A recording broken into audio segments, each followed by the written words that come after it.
Olá, pessoal, amigos, amigas, irmãos, irmãs. É um prazer estar com vocês para esta aula, esta conversa a respeito das ameaças sofridas pela Igreja no século XXI. Eu quero, inicialmente, chamar a atenção para algumas referências bíblicas que têm a ver com o assunto que nós vamos falar. Obviamente, como são várias referências, nós não vamos poder nos aprofundar em cada uma delas, mas que elas sirvam como um parâmetro, né, para que a gente possa imaginar o conteúdo a ser apresentado e o fundamento bíblico, né, que nos leva a essa apresentação. Que referências bíblicas nós podemos alegar nesta hora como referenciais básicos para aquilo que ocorre no mundo e ocorre em especial na vida da igreja, que no século XXI se sente ameaçada e muito ameaçada, né? Então, primeiramente, quero chamar a atenção para textos do livro de Gênesis, né? No capítulo 1 do livro de Gênesis, nós temos o princípio da criação de Deus. Aí quem depois puder ler sobre isso, né? Porque não vamos ter tempo para fazer essa leitura, que é longa. Então, em Gênesis capítulo 1, nós lemos no início assim: no princípio, criou Deus o céu e a terra. E a terra, porém, estava sem forma e vazia. Havia trevas sobre a face do abismo, e o Espírito de Deus pairava por sobre as águas. Aqui, a referência é a Gênesis, capítulo 1, versos 1 e 2. Então, nós chamamos a atenção para essa obra da criação, né, como o escritor sagrado se refere ao início dessa criação, chamando a atenção para o fato de que Deus criou o céu e a terra. Depois nós vamos para o verso 31, ainda do capítulo 1, que diz que viu Deus quanto havia feito, né? E considerou que tudo era muito bom. Então nós temos aí, não é, o começo, a obra da criação, e depois uma observação do escritor sagrado dizendo que Deus considerou sua obra muito boa. Agora a gente dá um salto para o capítulo 3 do livro de Gênesis. Nesse capítulo 3, nós temos aí uma narrativa a respeito da queda do homem. Essa queda do homem que, na verdade, quebrou a harmonia estabelecida inicialmente com a criação do mundo e do próprio homem. E aí nós temos a desgraça, né? Que é a queda do homem. Ora, é um texto longo que fala como as coisas aconteceram, né? E que o homem, então, desobedeceu a Deus e caiu em pecado.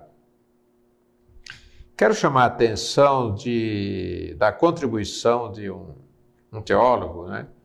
Neil Begin, um texto antigo que ele escreveu sobre pecado e salvação. Nesse texto, Neil Begin faz um resumo dos danos causados pela queda, pelo pecado, pela desobediência. E ele diz que a queda do homem, no começo, foi responsável por uma série de contradições. Aí ele fala que essa queda gerou a desarmonia do homem consigo mesmo. O homem se desorganizou internamente, né? e ficou confuso, ficou medroso, se tornou agressivo, encontrou culpados, né, para a sua desobediência.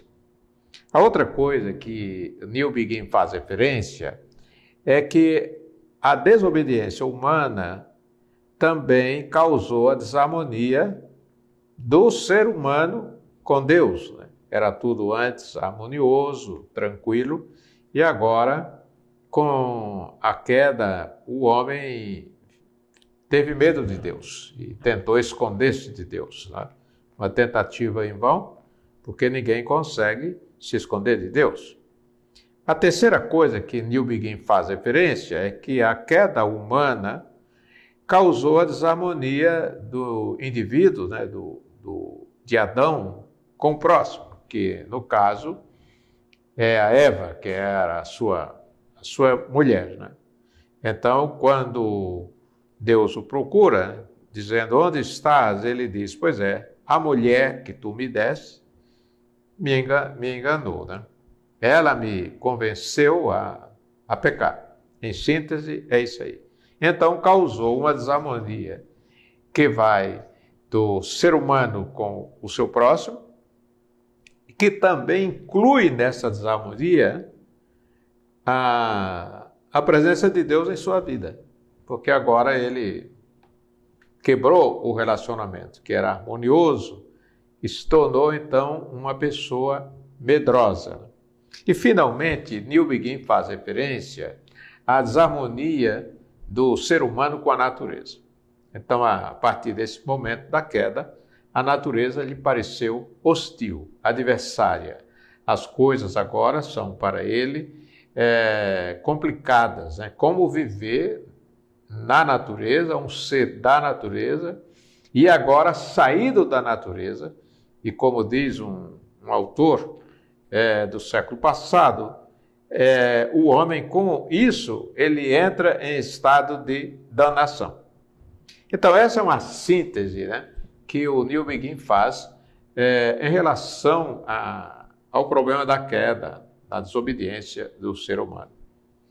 Bom, aí nós vamos no capítulo 3 ainda, para o verso 15. Ora, uma vez estabelecida essa desarmonia, essas contradições do ser humano, o que é que nós temos? Que Deus aparece na história humana para prometer que ele iria, mesmo assim, com essa dificuldade que o homem teve de viver inicialmente, mas ele promete resolver essas contradições causadas pelo pecado, pela desobediência. E lá no verso 15, que é outra referência que você pode depois consultar na sua Bíblia, a palavra de Deus diz que haveria um momento em que seria esmagada a cabeça da serpente. É uma promessa de Deus que anuncia a sua providência e o seu desejo de que o ser humano consiga vencer as suas desarmonias, né? Os seus problemas, os seus transtornos ao longo de sua história. Então, essa promessa se completa de maneira muito evidente, né, e que chega até nós, com a vinda de Jesus Cristo ao mundo. Jesus veio ao mundo para resgatar essa relação do homem complicada consigo mesmo, essa relação do homem complicada com Deus, essa relação do homem complicada com o seu próximo e essa relação do homem complicada com a natureza, não é? Então, a obra da redenção de Deus, ela abrange todos esses aspectos, né? E Newbigin, no seu livro Pecado e Salvação, ele deixa isso muito claro e que nos serve como uma referência para a nossa reflexão. Como é que a gente vê, então, fazendo assim um resumo, esse primeiro momento aqui da história da humanidade, E eu gostaria de fazer uma analogia, né? Por exemplo, lá em cima nós falamos que no princípio criou Deus o céu e a terra estava sem forma e era vazia. Aí nós queremos fazer uma ligação disso com a situação da igreja, também no seu início. A igreja no seu início era também sem forma e vazia, não é? Foi assim no início da história da igreja e no início, quando Jesus Cristo ele chama os seus discípulos, e essa igreja ainda estava em formação, é algo processual. Deus em Cristo também deu forma e substância à igreja. Então Cristo é aquele que, quando veio ao mundo, ele deu possibilidades, né, para que o ser humano se organizasse em comunidade e assim pudesse proclamar o evangelho da reconciliação, o evangelho da salvação para todo aquele que crê. Então a igreja, ao longo da história, transtornou-se. Ela surge lá no ministério de Jesus, mas ela também, tanto quanto o ser humano, ela transtornou-se, a igreja corrompeu-se e ela foi ameaçada desde o primeiro século. A gente pode fazer uma caminhada rápida em relação a essas ameaças que a igreja sofreu já no primeiro século. Vejamos, por exemplo, as cartas do Apocalipse. As 7 cartas do Apocalipse, elas mostram, em determinado momento, as ameaças que as igrejas sofreram por vários motivos, né? Ou porque se sentiram constrangidas diante da cultura helênica, da cultura romana, da cultura grega, ou ameaçada pelos judaizantes, por aqueles que se converteram ao cristianismo, mas queriam manter ainda práticas do judaísmo, né? Ameaçada, enfim, pelas autoridades da época, pelos imperadores romanos, né? Esse é um momento das ameaças sofridas pela igreja. O próprio apóstolo São Paulo, quando escreve as chamadas cartas, né, às igrejas, ele também mostra a importância das igrejas, né, refletirem, mudarem de situação, né, de repensarem suas atitudes, né, para que pudessem ser fiéis ao projeto de Deus, que era no sentido de que a igreja proclamasse o evangelho da salvação para todo aquele que crê. Quando nós chegamos na Idade Média, de igual modo, temos aí que a igreja também foi ameaçada. Primeiro, ela sai de um status de perseguida, igreja perseguida, e se torna uma igreja perseguidora. A igreja, na Idade Média, também corrompeu-se, enriqueceu-se, perdeu o poder para profetizar, perdeu o poder para curar, perdeu o poder para proclamar com autoridade que Jesus Cristo é o Salvador do mundo. Quando chegamos na Idade Média, que é exatamente o período em que a igreja passa por uma reforma, nós temos ali um cenário interessante, com algumas marcas que mostram como a igreja foi ameaçada. Foi ameaçada quando subestimou as Escrituras Sagradas, né? Relativizou, né, o conteúdo das Escrituras Sagradas, não é? A igreja foi ameaçada quando pregou a salvação pelas obras, né? E não pela fé, né? Então é um dos marcos da reforma do século XVI, é a justificação pela fé. A igreja foi ameaçada quando ela usurpou a questão do sacerdócio universal de todos os crentes, né? Tornando-se exclusiva na relação homem-Deus, né? Então nós temos aí as marcas da igreja nesse começo da Idade Moderna, e que essas marcas foram denunciadas pelos reformadores que viveram naquela época, não? E hoje, né? nós percebemos que, na atualidade, a igreja continua ameaçada, né? Na idade contemporânea, ela é ameaçada pelos poderes rebeldes do nosso tempo, como o cientificismo, os meios de comunicação de massa, entre outros. Aí eu chamo a atenção para um outro texto, que é de Isaías, no capítulo 6, que vai do 1º ao 8º verso, que se refere ao envio de Isaías, como Deus já havia feito com outros profetas, como referência de sua preocupação, isto é, a preocupação de Deus com o seu projeto de reconciliação. Né? Exatamente quando Deus criou o mundo e todas as coisas e o homem, viu Deus que tudo era muito bom, mas tudo isso foi transtornado. Eu estou dizendo transtornado, de transtorno, não estou falando de transformado, né? Foi transtornado pelo pecado.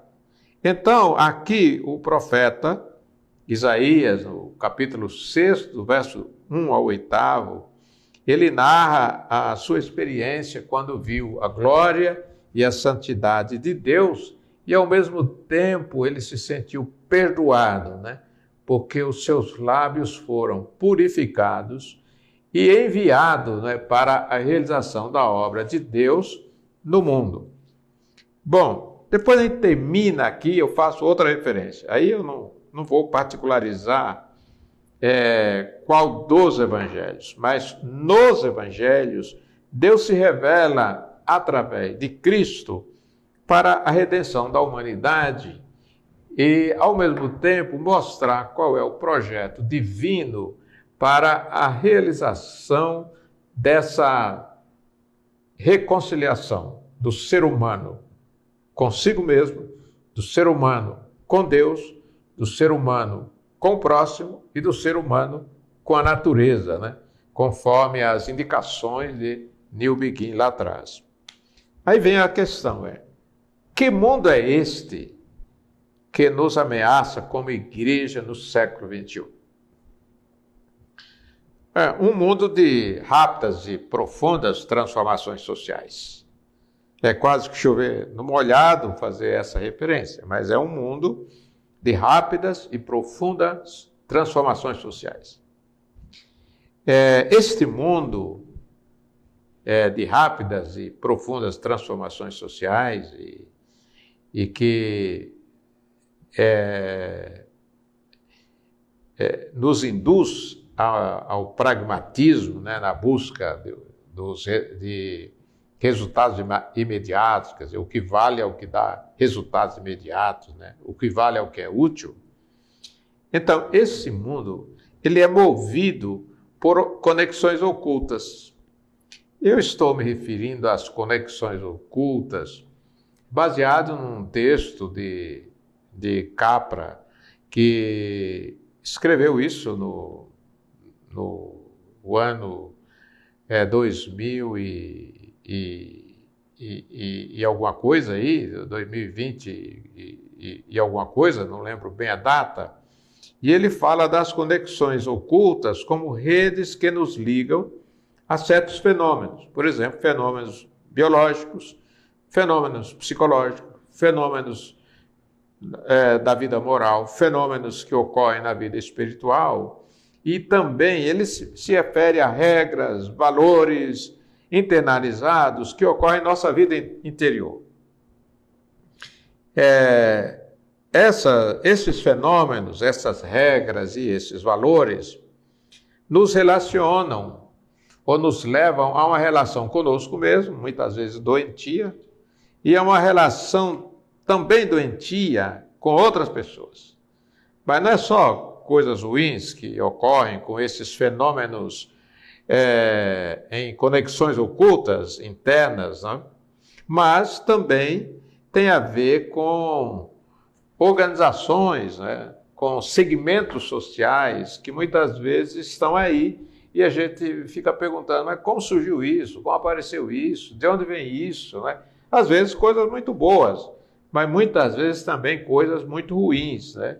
Então essas conexões ocultas seriam responsáveis por situações adversas que enfrentamos, né? Mal-estar, maneira de se relacionar com o outro de forma complicada, complexada e de alguma forma. Essas conexões ocultas, então, atuam na atualidade, no século XXI, contra e a favor da igreja no século XXI. Quer dizer, a igreja teria, ele chama a atenção no livro dele, quando ele fala sobre a dimensão espiritual do homem, ele chama a atenção para a importância que a igreja, no caso a igreja deve ter, quando se relaciona com outras instituições, outros organismos, com outras comunidades, porque há conexões ocultas que determinam porque um líder foi levado a fazer um movimento, a deixar a igreja, a dividir a igreja, a aproximar a igreja, a lutar pela igreja, de modo geral. Então, através dessas conexões ocultas, nós percebemos que muita coisa contra ou a favor da igreja no século XXI ocorre, né? A gente pode imaginar, por exemplo, a questão da ideologia, né? A ideologia, que é o mascaramento da realidade, ela esconde intenções, ela esconde projetos, né? Ela mascara a realidade. Então, através de conexões ocultas ou manifestas, algo que acontece na nossa vida, de modo geral, nós também formamos nosso caráter, nós também baseamos nossa vida moral, baseamos nossa vida espiritual, e até podemos dizer que a nossa espiritualidade, ela resulta de conexões ocultas, né? A espiritualidade saudável resulta de conexões ocultas que tem a ver com a fé, tem a ver com os valores permanentes, o amor, o respeito, a solidariedade, e assim por exemplo, ou, de maneira negativa, né, tem a ver com o nosso caráter espiritual, né, voltado para o pessimismo, ou o caráter moral voltado para o pessimismo, a desgraça, a destruição e assim por diante. Bom, que mundo é este que nos ameaça como igreja? É um mundo de poderes rebeldes, né? E que poderes rebeldes são esses? Acabei de falar um deles, que são as ideologias, é um poder rebelde, que age na política, que age na economia e que atua através da propaganda política, propaganda religiosa e assim por diante. É um mundo de poderes rebeldes, né? Como o sexismo, né?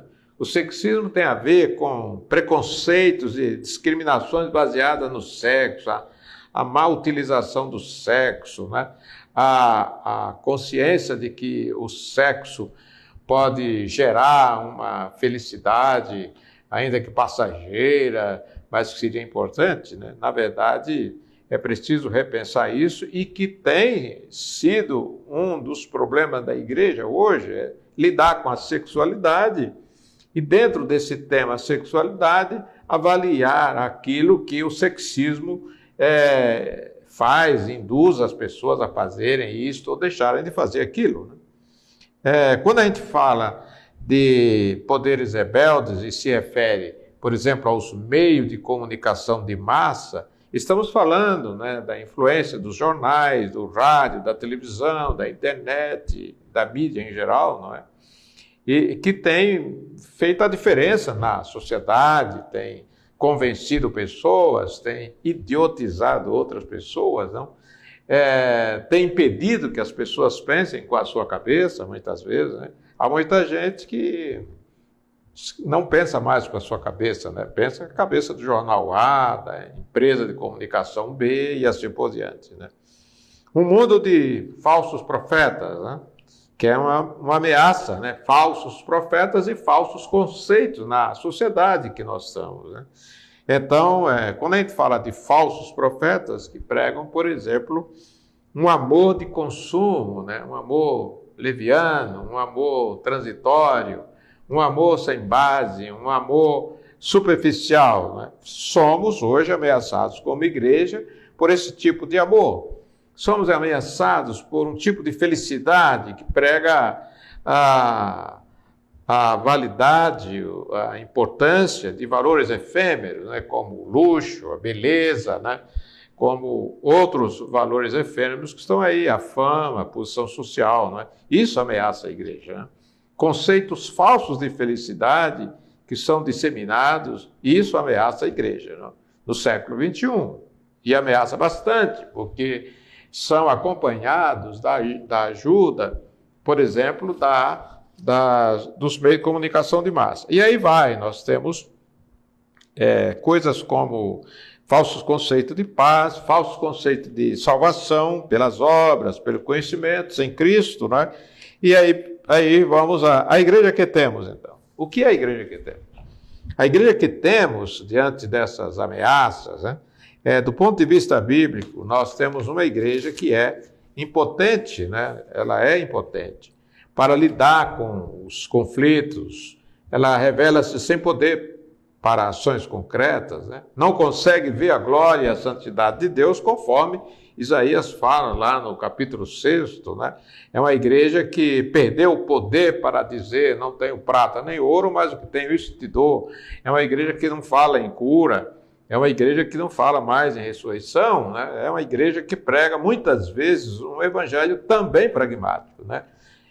Do ponto de vista programático, nós temos sido uma igreja que precisa redescobrir Cristo como cabeça, perdeu a palavra de Deus dentro de seus templos, né, como no passado, empobreceu-se do ponto de vista espiritual e teológico, né? Uma igreja que pratica uma religiosidade sem espiritualidade saudável, uma igreja de comportamento ingênuo, uma igreja que tem assumido atitudes reformistas e não de base, uma igreja ativista, muitas atividades, muitos projetos, né? É uma igreja ameaçada por si mesma também. Então, essa é uma ameaça grande quando trabalha com improviso, as coisas são improvisadas, né? Pastores são improvisados, presbíteros são improvisados, crentes são improvisados para mostrar estatística, crescimento, né? É uma coisa mais formal, né? Então, quais seriam as alternativas para uma igreja que está ameaçada no século XXI? Então, para concluir, é necessário que a igreja, então, redescubra o sentido de Deus, o conceito de Deus para a sua história, para a sua vida, para o seu trabalho, né? Então, redescubra, não pense em Deus apenas na hora da morte de um ente querido, na hora de batizar os filhos ou na hora do casamento, né? Mas que redescubra a palavra de Deus, né? As Escrituras Sagradas não podem continuar sendo para muita gente, muitas famílias, um ornamento na casa, um ornamento para carregar consigo, para ir a algum lugar. Mas é preciso que a igreja pratique uma espiritualidade saudável, diferente da religiosidade. Uma igreja que possa acreditar nos mistérios da fé e agir de maneira assertiva, ser proativa, né? E usar os meios modernos de comunicação para levar o evangelho de Cristo, né? Valorizando o testemunho de cada pessoa e que ela se sinta enviada, né? Que é o que termina o texto lá de Isaías, no capítulo 6. Né? Diante das dores, das doenças, né? Diante dos lábios impuros, Isaías aparece então no cenário da história da salvação como aquele que se prontifica, que quer ser enviado para o trabalho de reconciliação, que é exatamente a proposta de Deus através de Cristo, através dos profetas e através da igreja, se ela se deixar santificar para a honra e glória de Deus e a extensão do seu reino neste mundo. Que a paz de Deus esteja e permaneça conosco. Amém.